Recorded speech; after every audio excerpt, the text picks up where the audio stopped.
All right, good afternoon, everybody. I'd like to welcome you to our MICA First Corporate Proposals information session. Over the next 1 hour, we're going to have a discussion about MICA. We'll start off by speaking to you about kind of the overview of MICA, and then we'll move into a question and answer period where you may be able to ask questions. This session is going to be recorded, and we'll be providing you slides after the event. We'll also be providing you access to a recording link of this video so you can watch it afterwards. And please feel free to type any questions in the chat box. And also after the presentation, feel free to raise your hand to ask any questions directly, and I can unmute your mic for that. But before we jump into the presentation, I just want to acknowledge where we are. So we are in the Robinson-Urban Treaty area here, where I am. And I am in the traditional territory of the Atikmashang Anishinaabe. So this is where Sudbury, Ontario is located. Center for Excellence in Mining Innovation is a 14-year-old organization, and we are a not-for-profit, not for loss, and we are based out of Sudbury, Ontario. We are governed by a board of directors, and we were established by the innovation ecosystem to have the vision to solve the challenges of the mining industry by making the future happen as soon as possible. We say tomorrow, but if it can happen sooner, that would be great. But certainly we want to see the problems of the industry solved quickly. Our mission is to advance innovation in a way that impacts the triple bottom line of the mining industry in delivering its value proposition to its shareholders and to the communities that it serves. CEMI accelerates the commercialization of innovation into the mining industry. And in terms of how we view innovation, I think everybody can agree that, research produces new knowledge produces new innovation. New innovations turn into business solutions, and these business solutions actually need to be implemented in a meaningful way through the whole commercialization process. We also acknowledge the different types of innovations that are out there. There's that incremental, disruptive, architectural, and also the radical innovation. In terms of the where we play our best role on the technology readiness scale, we like to look at technologies that are 3+ as SME, but certainly with the MICA proposal that I'll be speaking to you about, we're looking at more late-stage technologies. So at the end of the day, CEMI wants to provide the commercialization business support services that are going to accelerate that investment, validation, demonstration, and adoption of the technology. CEMI's 4 core services include innovation scouting. Also, we have challenge identification, challenge solution matching, and the 4th service is the one I want to bring some attention to, and it is where we actually identify the commercialization gap. So MICA, which I'll be talking to you about next, is actually a program that can help us to close that gap, that commercialization gap. So in talking about MICA, you will see that MICA is funded by the federal government through the Department of Innovation, Science, and Economic Development, and it is a program that is managed by CEMI. So MICA in itself is not an entity, it's not an organization. It is a program that is managed through the Center for Excellence in Mining Innovation. Over the next little while, we'll talk about, obviously give you a bit of an overview of MICA, some of the benefits to MICA. I'm going to talk a bit about the structure of MICA itself, how we've got the commercialization services, networking activities, the technology projects that you'll be submitting into us. And then at the end, I'll talk to you about the project submission process and speak to you about some of the components around that. So MICA is headquartered in Sudbury, Ontario. That's where I am right now. And we do have 6 main partners that are working with us in MICA. And I will touch on those 6 main partners in a moment. But before I jump into that, I just want to give you a bit of an overview of what MICA's objectives are. So MICA is a national and innovation for mining program. It is designed to bridge the innovation and commercialization gaps that delay commercial success domestically and globally. And we will leverage public and private sector investments to make sure that we're benefiting the mining sector and domestically, globally, and also to advance the Canadian economy. These are the 6 main partners that we have for MICA, and they're across the country. And the reason why we have the 6 main partners is we wanted to tap into the innovation ecosystem of Canada as a country and be able to direct those innovations that are coming out of these 6 regional areas into the mining industry. So in BC, we've got BRIM, the Brayshaw Research Initiative for Minerals and Metals in British Columbia. At UBC, Innotech Alberta, Saskatchewan Polytechnic in Saskatchewan, of course. And in Ontario, we do have Mars and CEMI, so I'm looking at Ontario area. And in Quebec, we've got MISA. And on the East Coast, we've got the College of North Atlantic, which is sort of looking at that New Brunswick, Nova Scotia area. I'd like to mention that the Yukon, Northwest Territories, and Nunavut are also covered, including Manitoba, are also covered by the provinces that are sort of border with them. Next, I want to talk to you about the MICA ecosystem, and then I'll just kind of jump into some of the member benefits after that. Certainly, you know, the MICA network ecosystem comprises all the different players that actually make up the mining ecosystem. And, you know, we like to say that it takes a village to raise a child, while it takes an ecosystem to raise up an innovation. So innovation needs all the supports.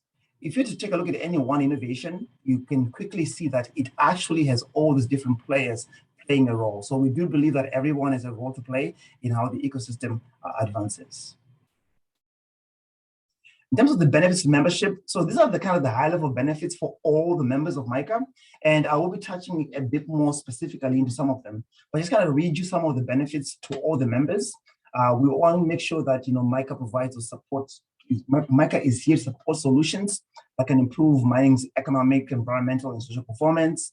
Of course, you know, we've got those 6 main partners, and, you know, we'll use those 6 main partners to find opportunities for collaboration within their own different regions. And also, you know, MICA is going to accelerate innovative solutions in the mining sector that can enable sort of those cross-sector applications to happen. And also the whole idea around facilitating opportunities for SME technology integration within MICA. And again, you know, we want to support solutions that have the broadest possible industrial application and that have the flexibility to meet the needs of the mining industry in Canada and also internationally. Again, you will have these slides, so I'm not going to read everything here, but you will have the slides, so you can always go back on that as well. In terms of the mining companies themselves, because we do realize that the mining companies are obviously the end users of most of the technologies that come out of MICA. So we do see benefits to the mining companies to being a part of MICA, and mining companies are coming on board slowly, obviously, because we have to sort of do the interviewing process, then onboard them in the right way. So mining companies are looking to become early adopters of MICA technologies. Mining companies have demonstration sites available through their own operations, so there's a place for them to be able to offer their sites as demonstration project sites. Mining companies can not only seek solutions within MICA, but they can find innovative solutions that are from cross-sector innovation solutions that they can implement in their organizations. And also there's the ability to access leverage funding from MICA, and also the ability of mining companies to be able to participate in networking activities that are within MICA's opportunity. The benefits to the innovation and support organizations, which make up the non-mining companies, again, accessing the leverage funding for investment. This is, you know, you submitting a proposal into MICA to ask for funding. Also, the idea of market opportunities and finding buyers of technologies by being a part of MICA, that's another big piece. The idea around complementary technologies that you can find within MICA is also something really important. Some of those SMEs and some of those innovators that are within MICA will have technologies that can have other applications, or they can be integrated into your own solutions to give you that greater value proposition to your clients. The networking activities will happen regionally, nationally, and also globally for MICA. So there's an opportunity for you to participate in that. And then we will have these commercial business services that will help close those gaps as we find them that are inhibiting you from smoothly commercializing your technology. Cross-sector collaborations are another big draw for anybody to come into MICA because, again, Canada's innovation ecosystem is highly untapped for the purposes of advancing innovation to mining. So by coming into MICA, you're going to have those cross-sector collaborations happen for your benefit. Next, I'll talk to you about funding and the $40 million that we were awarded by the federal government. And those funds, what we've done is about $10 million of that 40 is going to go towards network support. This is going to include the commercialization support services and also the network development activities. And then about $30 million of that is going to go towards technical projects. And I think a lot of you are interested in accessing those dollars for those technical projects. So for this first call, which closes on March the 7th, we are looking to allocate up to about $20 million in total. It may be a little bit less, but a little bit for that range, 20 million in the first call. And for those of you who understand the stacking rules around public funding, we are looking to do about 75% public funds on any one MICA project that are sort of those government dollars or municipal dollars or provincial dollars.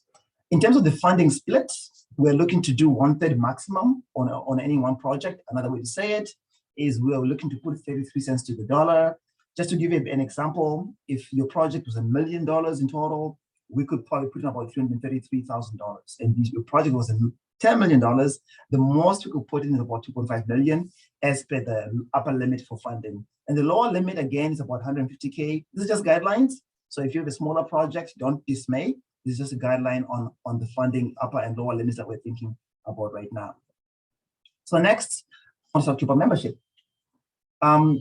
MICA has a membership model, and the reason we have one is we want to have active members. We don't want passive participation.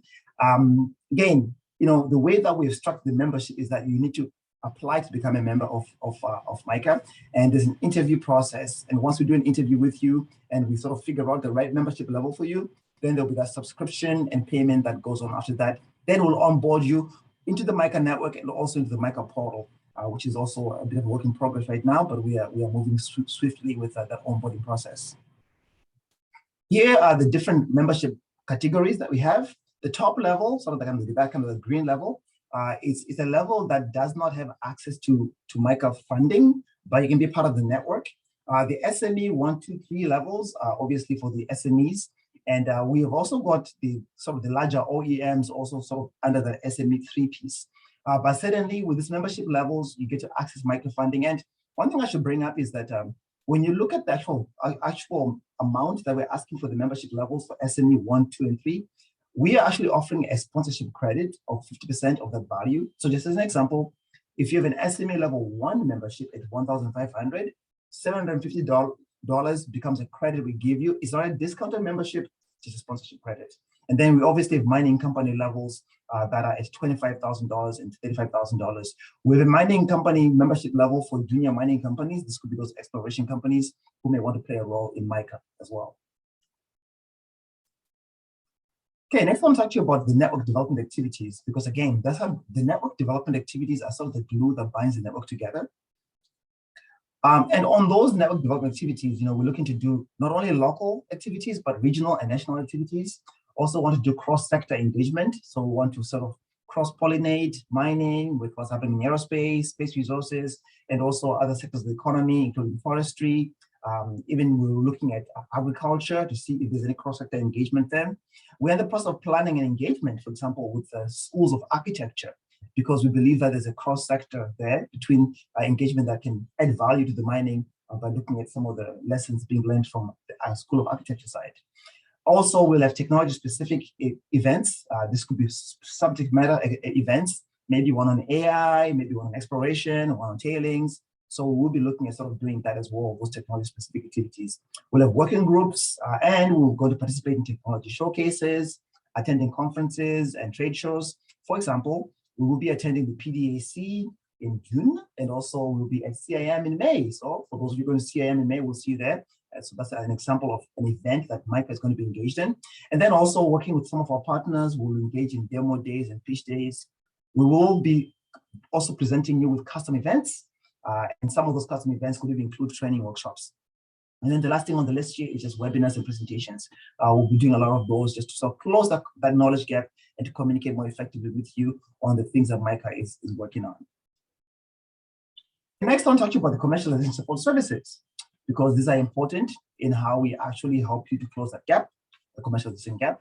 So these are the groups of services that we think are critical to being able to get you past and through that commercialization valley of death, getting that on the other side where adoption happens. So we will do things like assessments, where we figure out exactly where your gaps are, offering you business support services, the whole idea around validation of technologies and making sure that there's an evaluation of it. We'll do a little bit of that as well within MICA. And some of the things we'll do will include things like knowledge transfer, making sure your IP has been looked at in a careful way so you can get monetized the best way possible. Many people have asked us for introductions into the mining industry, and this will be part of our networking piece where we do introductions and networking as well. Funding, again, is a service that we're offering for MICA, and so we do have some capital to invest. It's non-diluted, which makes it attractive. We will also work with export development components where we are in the process of structuring relationships with many export development agencies. Some we already have relationships, but certainly to be able to help you to get your MICA emerging technologies or innovations you have into the export market. We will also be offering partnership and collaboration building opportunities as part of our services as well. And the last thing I have here is we will help facilitate things like case studies, because those case studies, much like the demonstration projects, reduce the risk associated with the adoption of technologies. So we will be offering that as well. Next, I want to talk to you about the technical projects. Again, there's going to be $30 million that we're setting aside for that purpose. And I'll touch on something that we're calling the value creation ecosystem, just so you can see, the range of areas within mining where you can actually submit a project. So MICA does have 4 technology focus areas, and these 4 areas were chosen through us having done our homework and talking to the industry to really find out what some of those pain points are within the industry. So one of the pillars is productivity, okay? And under productivity, we're obviously looking to make sure that the operations are working in the most effective and efficient way possible and at a lower cost, making sure we're reducing things like, the CapEx cost and, and optimizing things like the OpEx. So again, we want to make sure that we maximize the throughput using the best possible business approach to doing so. Energy is another hot area for mining, and we want to reduce the energy being consumed by the mining industry. And we all know mining is a very energy intense process, and we also want to make sure we're reducing things like GHG emissions. I should tell you that I do have about 4 other slides, which I'm not going to present to you, but they give you examples of the things that we're looking for. This is some examples under these areas. In case you're wondering, how does my technology fit under these 4 areas? We do have that expanded list for you to look at. Smart, really talking about digital. This is those ones and zeros. We want to make sure that mining becomes smarter. The future of mining is smarter. So we do want to find technologies that can help us to advance mining towards those autonomous digital mining systems, because the future of the mining industry is obviously going to be autonomous. Environment is another tech focus area.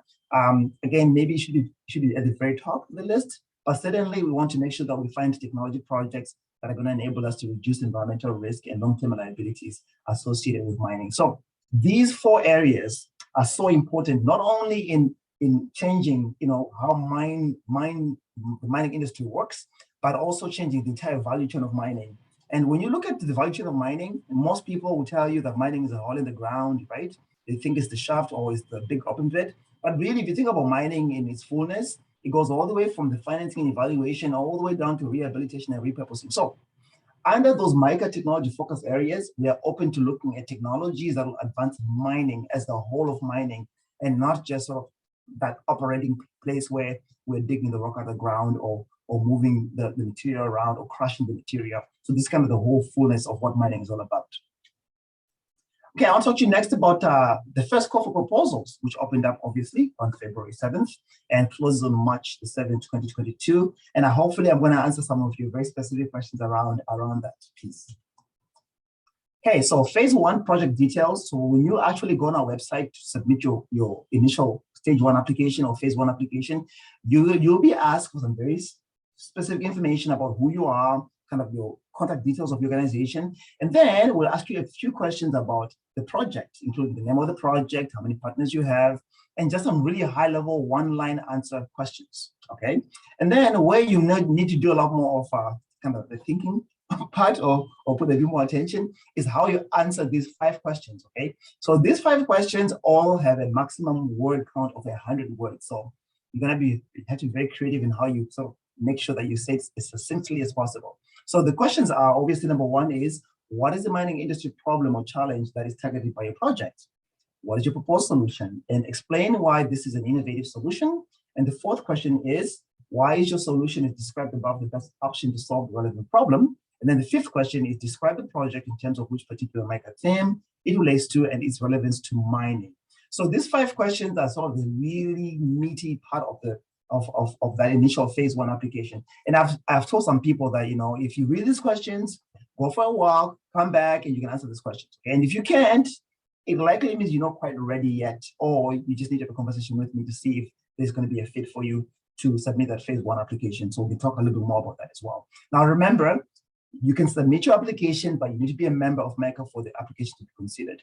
The last 2 questions are really important because they give us information about what you may be looking for things like commercialization partners. So just a yes or no answer here. And then the last question is, will this project create a solution that has value for other industries, right? So we do want to make sure that we're not only producing innovations that are only mining specific, but that have that ability to sort of touch the other sectors of the economy as well. Okay, let's get a bit more specific.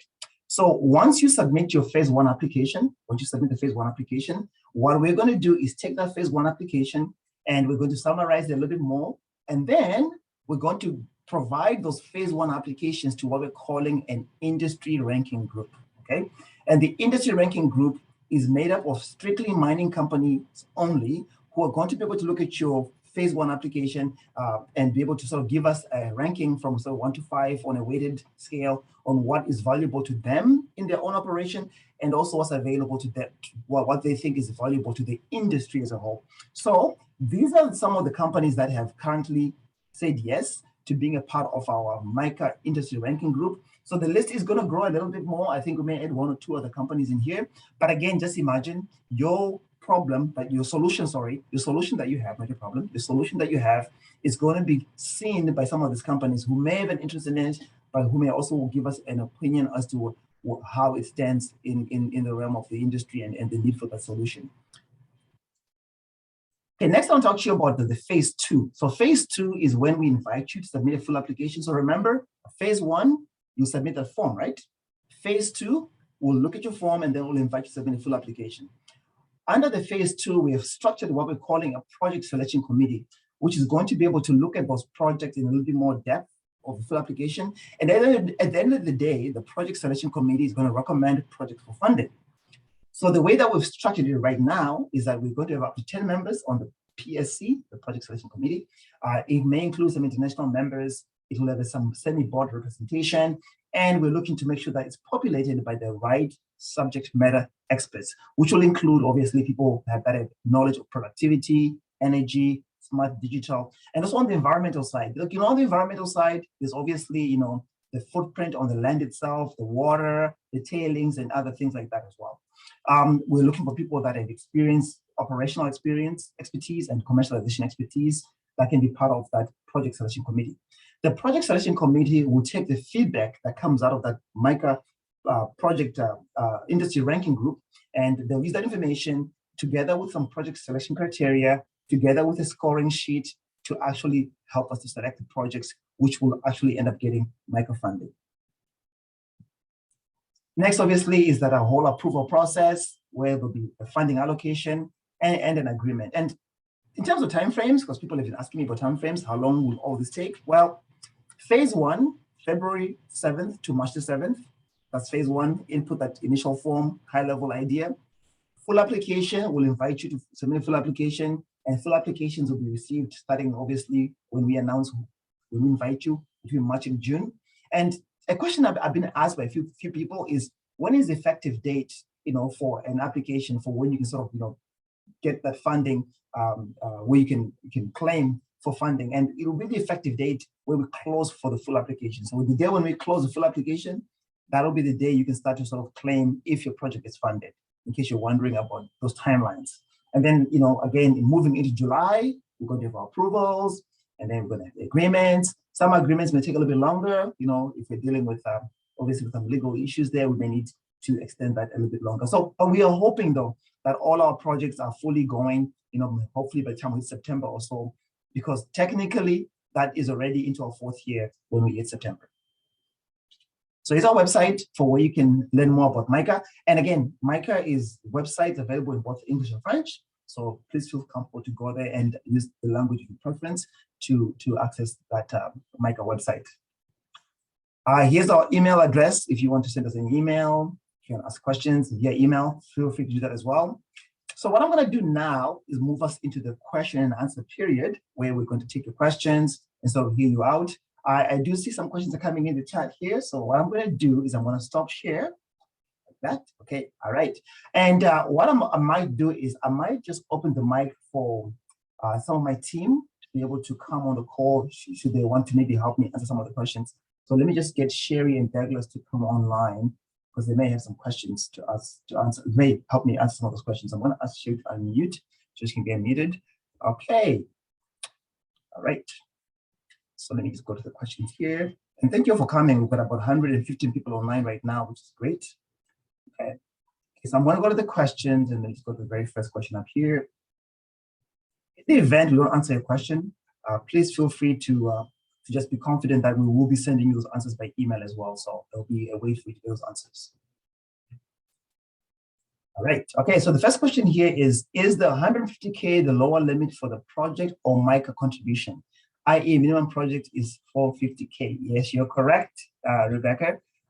Certainly, the 150K is our contribution. Your project can be as big as you want it to be. And in fact, I like a really big project that ask for as little money as possible, just so that we can have more bang for our buck. So that's the answer to that question. The next question here is, what exactly is the sponsorship credit? 50% of membership fee, and what does it provide? Great question. So really, to incentivize membership and to give our members more value, what we decided to do is that for any membership level that you select that accesses MICA funding, we're going to provide you sort of MICA dollars, call it MICA dollars if you want, our kind of our own currency, I guess. But this is not cash. It's a credit you get as half of your membership, where you can sponsor a MICA event. So I'll give you an example. Let's just say we're doing a working group, okay? And working group is talking about AI, and your company happens to be in the AI space. So we could actually offer you the opportunity to sponsor that event. So you're actually sponsoring a MICA event with a sponsorship, and you get exposure that way, because we all know that in this industry in mining, getting exposure to potential clients, to potential partners is integral to the whole process. So that's what that credit is all about. It is to incentivize you to participate in MICA, and also to give you a way to get known by the MICA network. So we'll have various levels of sponsorship available for different events. We may have like a gold membership level for an event, a bronze, and you can just pick the one that you want for the sponsorship credit. I should say though, the sponsorship credit doesn't carry on to the next year, so you can keep on piling your sponsorship credits as time goes forward.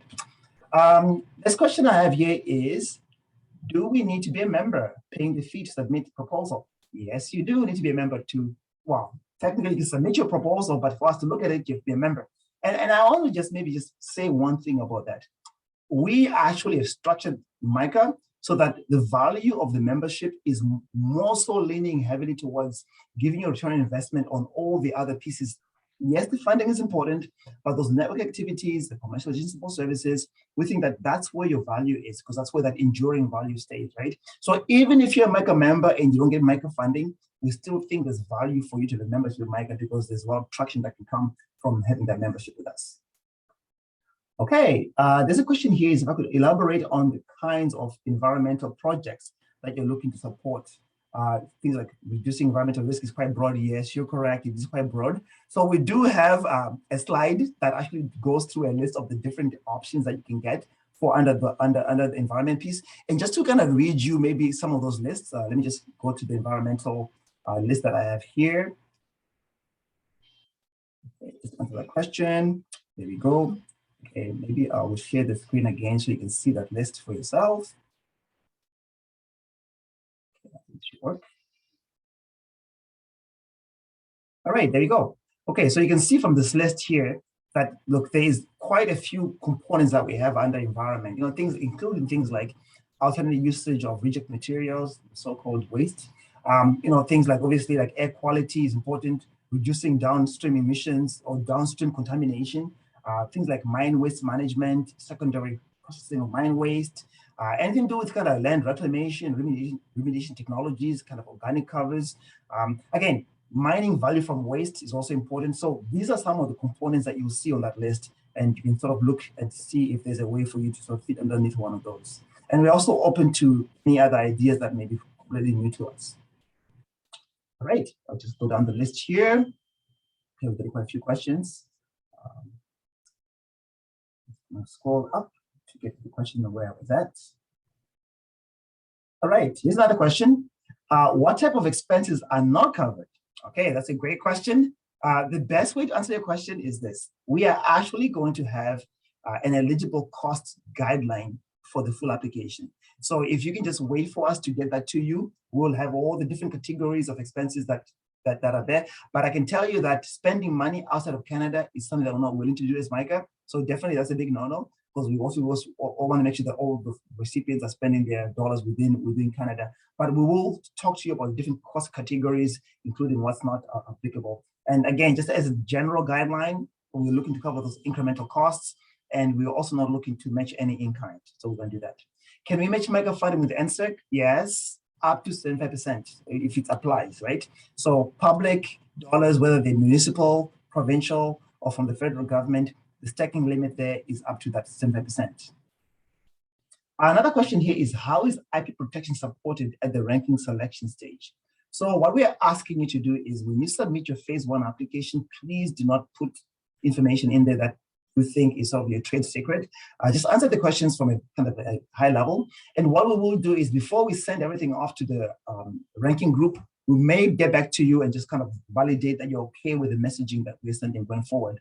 But again, all the IRG members are going to be bound by a confidentiality agreement as well. So we have an NDA that they will sign as well. So there is that level of protection. And again, the IRG is mostly, it's not mostly, it's only going to be mining company representatives. So you can be rest assured that those mining company representatives are looking at your project to see if they can actually adopt in their own operations, which could be a big plus. Okay, I've got a question here. Dear Charles, could you please elaborate more on smart projects? Okay, so very similar to the environmental piece. On the smart side, we're looking at things that make mines smarter, things like autonomous vehicles, automated vehicles, any technologies that can advance the communications, things that use that data, in a more meaningful way to get us more useful information. So anything to do with that AI, the machine learning, the natural process, NPL. So things like that are obviously useful. So we know that the mining industry is getting more and more connected, and there's a lot more technology, software-related solutions that are coming online that can actually help us to make the mining more better. So we are looking at those smart technologies, maybe smarter equipment as well. Could be applicable for that as well. Again, I do have a whole slide that talks about different examples, which you will get as part of your package, but it's at the bottom of the slide deck. Another question I have here is, in the available funds, are there allocation for different project type and stage? For example, is one project with 2 people assessing, okay. All right. Okay, so maybe if I can interpret the question correctly, MICA projects are intended to sort of get to that commercial adoption or near commercial adoption by the end of the 4 and a bit years left. It's no longer 5 years. So if your project can demonstrate that it can have the traction necessary to get you across to the finish line within that period of time, that could be applicable. I think I'll leave that question at that. If I didn't answer completely, my team and I will be giving you something in writing to better answer that question as well. Another question is what type of expenses are covered and what type of expenses are not? Again, I think that question comes back to the idea of providing you that eligible cost guideline, and that information will be available through that as well. For the purposes of the phase 1 application, I would say just go with your high-level numbers for now. What we really want to know is, what do you want from us as MICA for funding as part of your submission for that level 1? Oh, great question from Jake concerning when is the next round of applications. If you're unsuccessful in this round, when can you apply again? So what we'd like to do is this. We would like to make sure that by the end of this year, fiscal year, that we already have our next call launched by then. And then we may have a third call, obviously maybe before the end of next year. And the reason we want to get all the calls done as soon as possible is we want to give you time to get your project going so that you can achieve those timelines that we have of getting your project ready for commercial adoption or commercial integration, or actually being bought by somebody by the end of that 5-year period. In case you're wondering about dates, I think September 2026 is when we're supposed to end this phase of MICA. But be rest assured, we are looking for a way to advance MICA even post this funding period. Another question is, if awarded, what is the end date of the funding? Again, we're looking at that September 2026 as sort of the end date for the projects. But again, we don't want you to, be going all the way to the very end for funding. We want projects to be already ongoing. Next question from Robin. Thank you, Robin. Must the matching funding already be secured at the time of application? The answer for that is no. No, it doesn't have to be secured, but you just need to kind of have an idea on where it's going to come from for this phase 1. If you notice, on this phase 1 of the application, there's only like really 2-3 boxes, right, where you put the amounts in. You put your project amount, how much you want from MICA, and how much you have secured or are going to secure from some other sources. So there is that piece as well. Will you provide a refund or an advance? We don't have any mechanism to provide any refunds, because again, look, once you become a MICA member and we already sort of start communicating with our ecosystem about who you are and starting the conversations, you already are technically already getting the value. So we don't have that mechanism for a refund. But again, if someone out there does want to talk about having a refund, that's a conversation we can have. But as it stands right now, we don't sort of have that process for that to happen. In terms of an advance, MICA is claim-based. So which means that once you submit your claim, that's when we pay. So which means that you have to spend the money beforehand. Another question I have here is, are you required to spend capital and then claim back? Yes, I think that's a question with the last one. It is a claim-based program, which means that you spend the money and then we find a way to sort of pay you on claim. But I will say this, one of the features that we have in our membership is the ability to be able to help you with what is called bridge financing, right? So just in case you cannot cash flow a project yourself, we have other partners that we can speak to that may be able to provide that bridge financing. But then again, that's going to be something that we address on a project by project basis on the requirement for that bridge financing and also based on your membership level. Okay, another question is, does the matching funds 6% be secured at phase 1 of full application? Can we match it using the equity investments that will raise? It's a good question in terms of when we want proof and evidence of the 66%. But I will say, like, as you're moving towards a full application, it will be good for you to have some level of high-level validation that you will have those resources. Now, if some of the money you're going to secure is going to happen in the future of your project, because look, if your project is a 3-year project, you may have allocations for some of the money to come in year 2 or year 3. So there may be a way to have a conversation about when those monies flow into the MICA system, into your project, sorry. Question, are you saying we need to be a pay member to access public funds? Great question, interesting way it's been worded. But I will certainly say, MICA does have a membership model. And the reason for a membership model is that we want to have a way to actively engage with members, who we are working with on very specific work plans, members that are part of a managed network.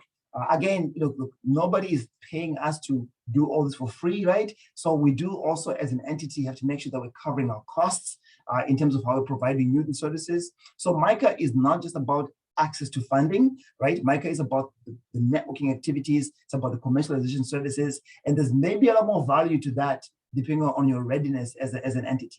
I do want to just acknowledge the question that I have here from the guest, is that we have had that question asked a few times, where people give the impression that that we are sort of being unfair in having a membership model, but really, what we want to have a very sort of niche group of people who can collaborate and cooperate together to advance their projects through a network that is managed, that is squarely focusing on advancing innovation into the mining sector. Another question from Rahul here is, can we apply with a partner? If yes, do you need to be a MICA member? So your partner does not have to be a MICA member, but if your partner is going to directly get money directly from MICA, then there will need to be a partner for sure. But there is no restriction for your partners to be MICA members, unless of course if they want to become an ultimate recipient themselves of the project. Question here is from Nitin. Is it possible to submit a joint proposal with a partner company working on a project? Yes, it is quite possible. And in fact, what we are hoping is that once you become a member of MICA and you go into the portal and you look at the other members, if there's anyone in there that you want to talk to, have a conversation with, we can make those connections. This is part of that network effect that we're trying to get. Someone yesterday told me that it's called the network magic. It's when you come into a network that's managed with like-minded people in there, and you can find those opportunities to collaborate, integrate, and enhance your value proposition to the industry by not just presenting your solution as a point solution. So there is a big benefit in you having a joint proposal with other companies, with partners. Okay, next question from Zach is, does CIF 5 have a limitation on foreign spending as a proportion of the total? So the best way to answer the question is, we have some guidelines that sort of say up to 5% of some of the money may be allocated towards the foreign expenditure. But again, we need to kind of look at this on a case-by-case basis. And I think you have to demonstrate that there is no other way to do it in Canada, and there's no other way to have it done other than in that place. So we can have that conversation. We don't want this to be a barrier to developing innovations, right? You know, if the site for the demonstration or for the innovation or some expertise you need is not available in Canada, we can have a conversation about what that looks like. But certainly that's something that we can have a conversation about in more detail. Next question is here is, how can we participate in the selection committees? Is a specific membership required? So I think when we talk about selection committees, there's sort of really only one selection committee.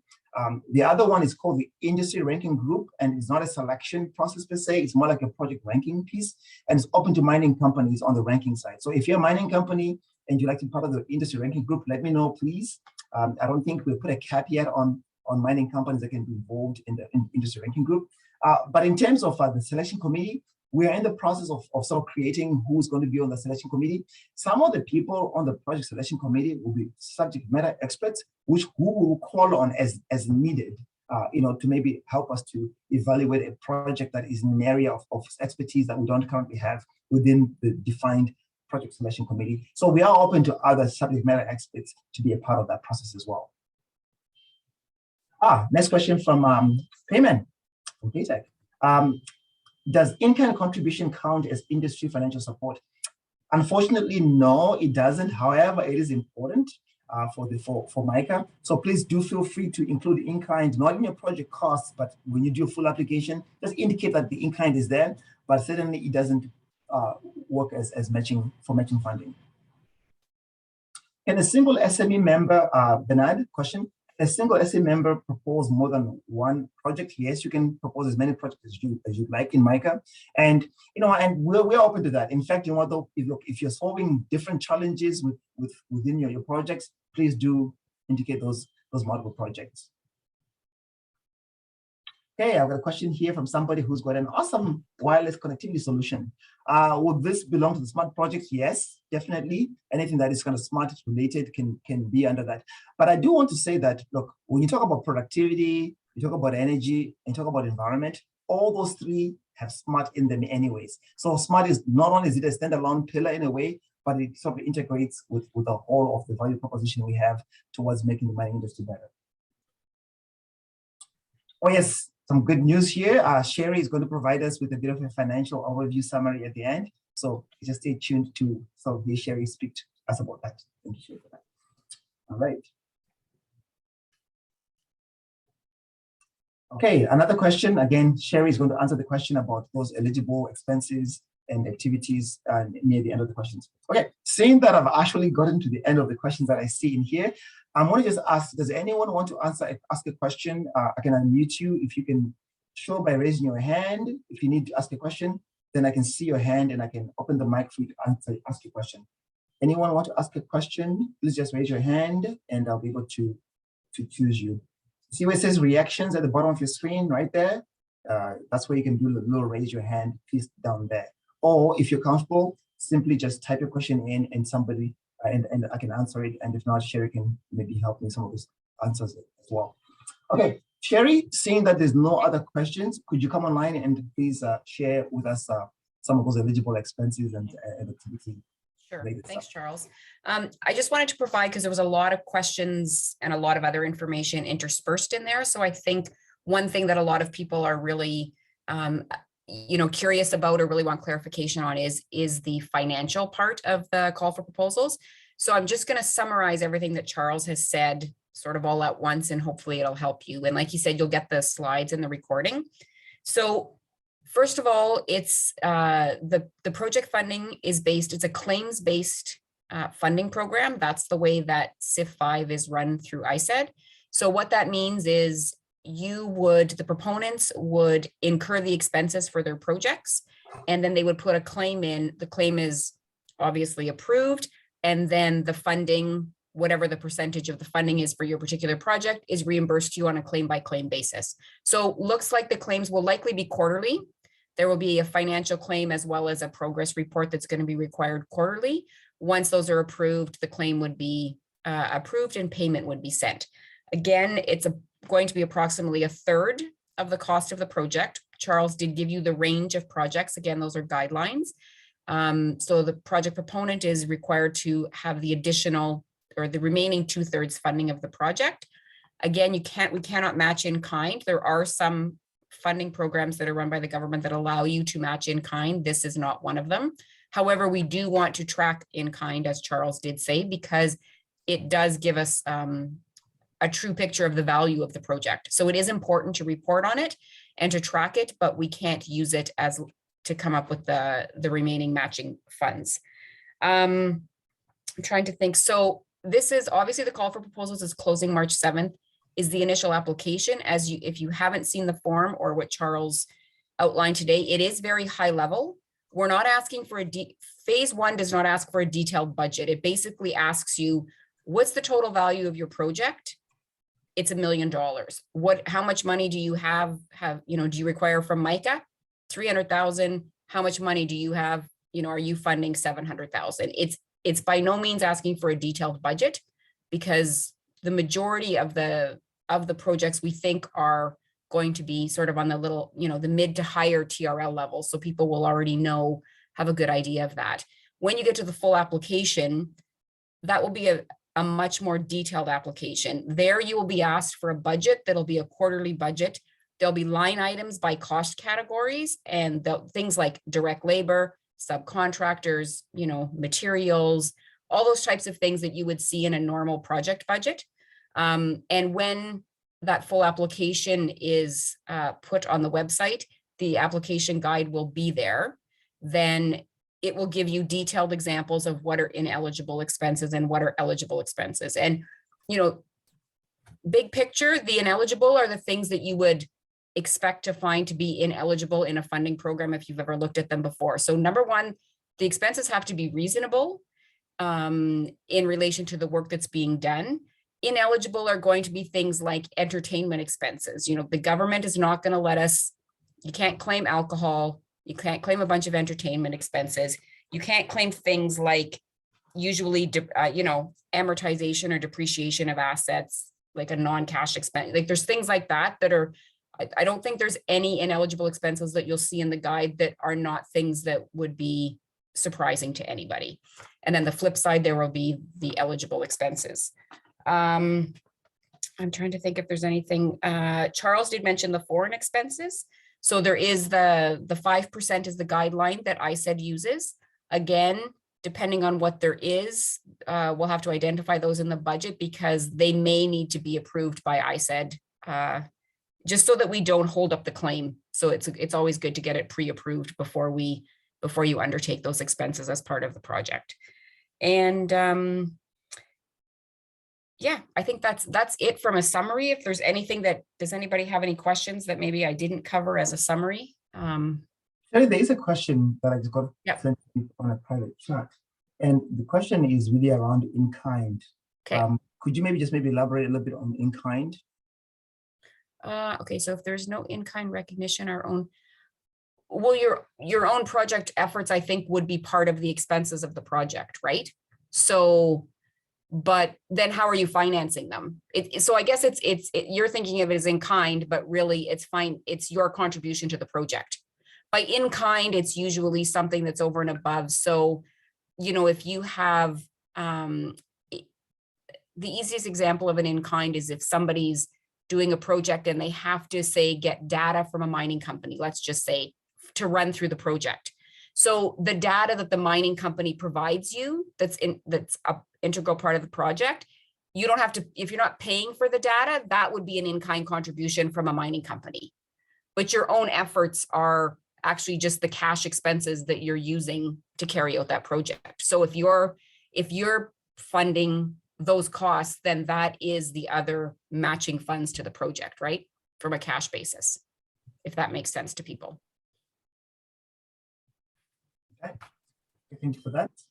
All right, we do have another question. Let me just read it through here.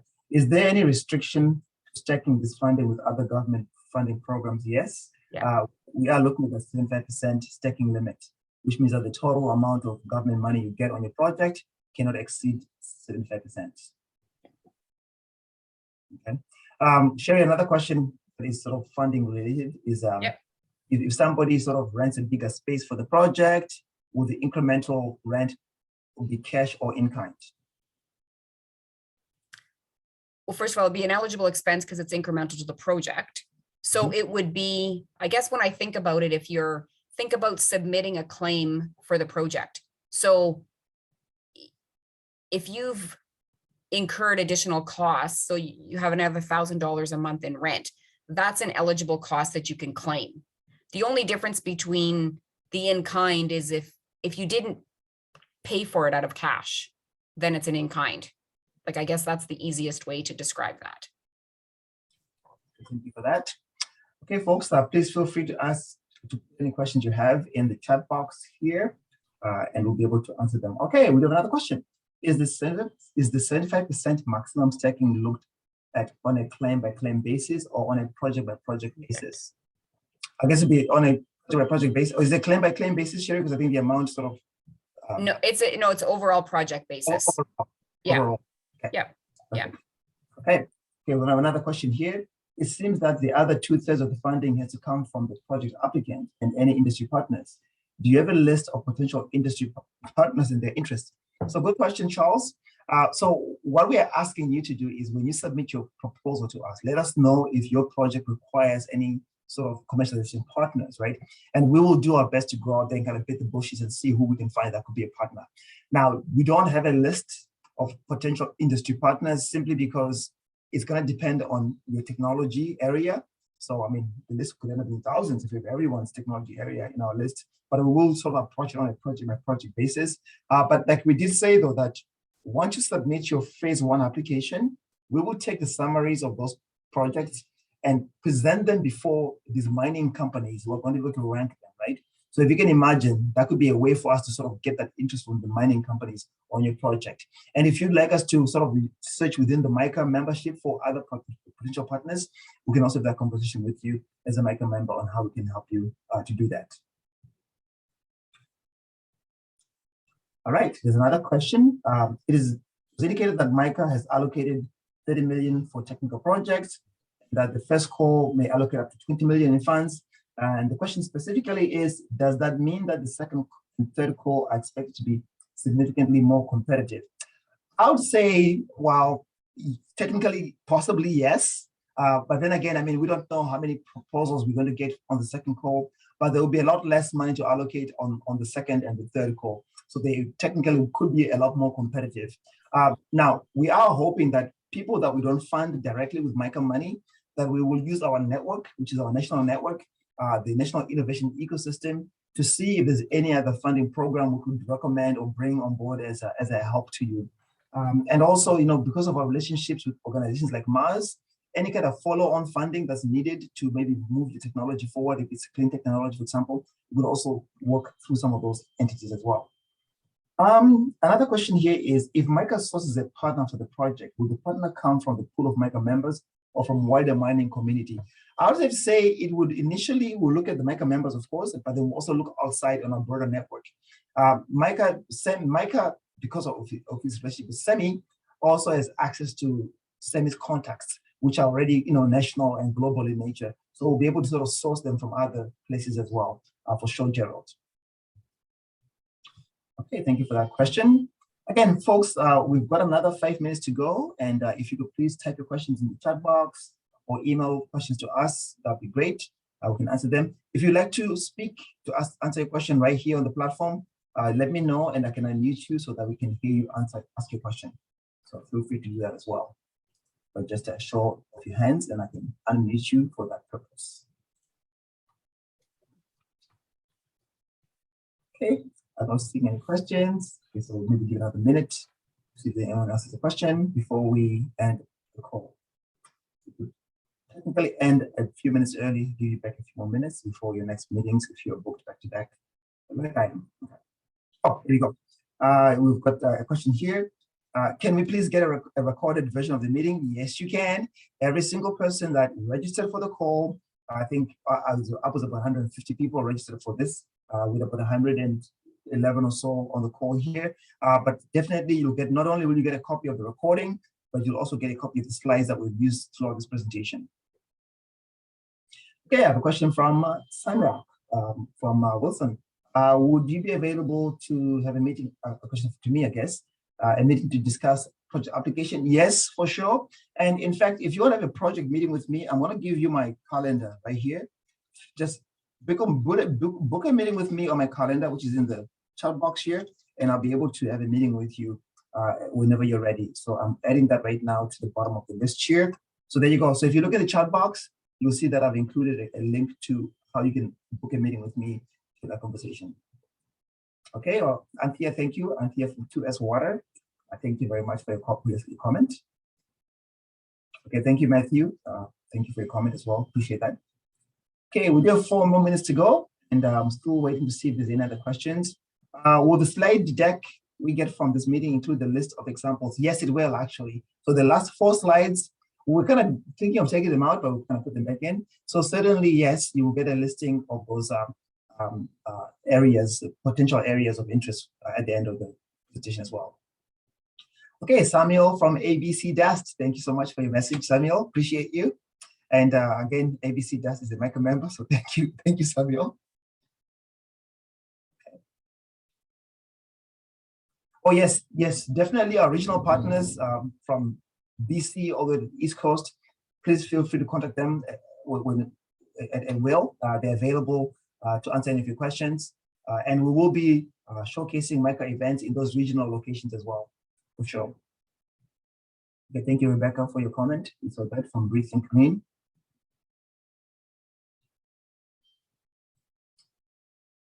Folks, I think people are starting to drop off, but we've got 2 more minutes to go, so maybe we'll hold on to the very end and see if there's any other questions.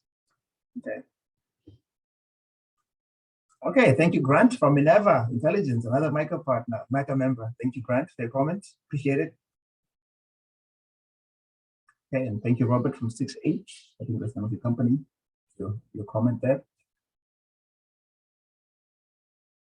Right, folks, we've got 1 more minute to go here. Any last minute questions before we pen off? We end the chat.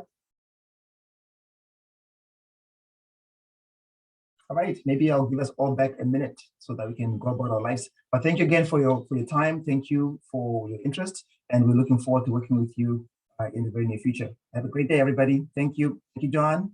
Appreciate you. You take care.